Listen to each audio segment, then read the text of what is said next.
नमस्कार, यह है दिल्ली दर्पण टीवी और मैं हूं आपके साथ ऋषि शर्मा। सोच लीजिए आपकी ज़िंदगी से संडे हटा दिया गया है और लगातार आपको 7 दिन तक काम करना पड़ेगा। जी हाँ, आपकी ज़िंदगी में कोई छुट्टी नहीं। कैसा माहौल होगा? इस भागदौड़ भरी ज़िंदगी में हम 2 पल भी अपने लिए नहीं निकाल पाते। वो तो संडे का बहुत बहुत शुक्रिया अदा करने की बात है कि हम थोड़ा सा अपनी ज़िंदगी के लिए समय निकाल पाते हैं। लेकिन सोचो, इस बिना हॉलीडे के हमारी ज़िंदगी कैसी होती। आपको बता दें कि इस एक हफ्ते में एक छुट्टी का इतिहास यानी संडे के छुट्टी का इतिहास 175 साल पुराना है और भारत में तो ये काफ़ी दिन बाद आया। सोचो कि भारत में जब संडे की छुट्टी नहीं हुआ करती थी और पूरे 7 दिन काम करना पड़ता था तो कैसा मंजर होता होगा। आज हम संडे की छुट्टी पर ये आपके लिए बहुत ही खास जानकारी लेकर आए हैं। आप इसे देखिए और आप जानिए कि संडे की छुट्टी की शुरुआत कब से हुई। अंतर्राष्ट्रीय मानकीकरण संस्थान ISO के अनुसार रविवार का दिन सप्ताह का आखिरी दिन माना जाता है और इसी दिन कॉमन छुट्टी रहती है।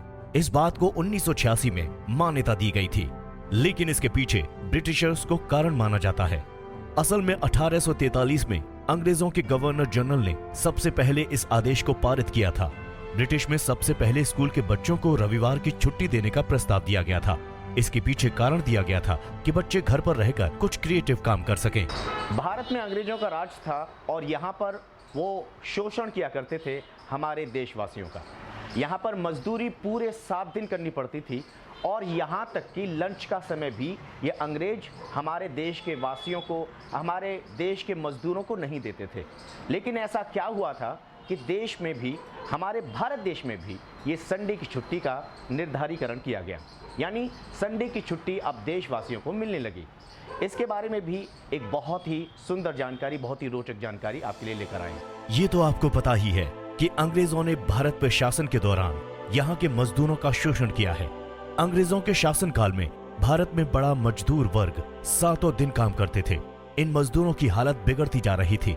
इतना ही नहीं, इन्हें खाना खाने के लिए लंच का समय भी नहीं दिया जाता था। इसके बाद करीब 1857 ईस्वी में मजदूरों के नेता मेघाजी लोखंडे ने मजदूरों के हक में आवाज उठाई थी।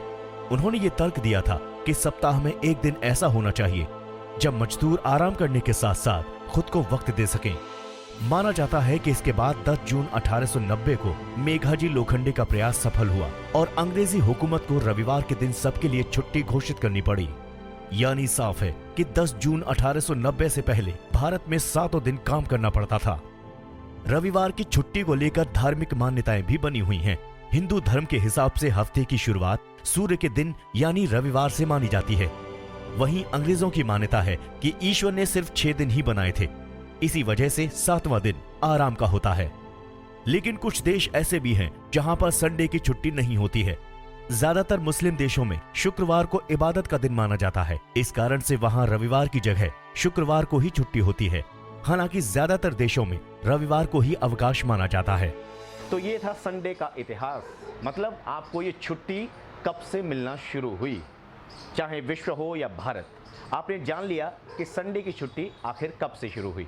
इस तरह की जानकारी हम आपको लेकर आते हैं दिल्ली दर्पण टीवी में। अगर आप इस तरह की जानकारी लगातार चाहते हैं तो हमें सब्सक्राइब कीजिए यूट्यूब चैनल पर। आप हमारे फेसबुक पेज को भी लाइक कर सकते हैं, दिल्ली दर्पण टीवी, और साथ ही आप कमेंट सेक्शन में हमें बताइए कि आपको ये वीडियो कैसा लगा। नमस्कार। लेटेस्ट खबरों के लिए सब्सक्राइब करें हमारा यूट्यूब चैनल